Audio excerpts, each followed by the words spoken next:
আসসালামু আলাইকুম, আমি ডক্টর এলমা জামান। রিসেন্টলি আমার ইউকের ভিসা অ্যাপ্রুভ হয়েছে এবং আমি ইউনিভার্সিটি অফ সেন্ট্রাল ল্যাঙ্কাশায়ারে মেডিকেল সায়েন্স সাবজেক্টে মাস্টার্স বাই রিসার্চ কোর্সে জয়েন করতে চাচ্ছি এবং আমার কোর্সটি রিসার্চ বেসড হয়ে আমার হাজব্যান্ড ডক্টর তৌনিদও আমার সাথে যাওয়ার সুযোগ পাচ্ছে। আসসালামু আলাইকুম, আমি ডক্টর তৌনিদ। প্রথমে আমি ধন্যবাদ জানাচ্ছি mentor study abroad Uttara branch আমাদের এই পুরো জার্নিটাকে সহজ করার জন্য।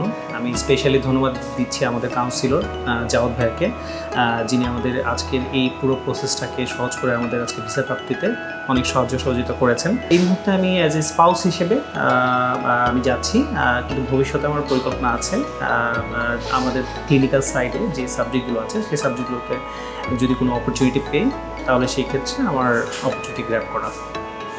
ছোটোবেলা থেকে ইউকে আমার কাছে একটা ড্রিম কান্ট্রি ছিল। তারপর এমবিবিএস কমপ্লিট করার পরে আমি দেখতে পারলাম যে ডক্টরদের জন্য ইউকেতে অনেক বেশি অপরচুনিটি আছে, সেটা ক্লিনিক্যাল সেক্টরেই হোক বা নন ক্লিনিক্যাল সেক্টরেই হোক, যার জন্য আমি ইউকে চুজ করেছি এবং আমাদের এই পুরো প্রসেসটাতে মেন্টর স্টাডি অ্যাব্রড অনেকভাবে সহযোগিতা করেছে।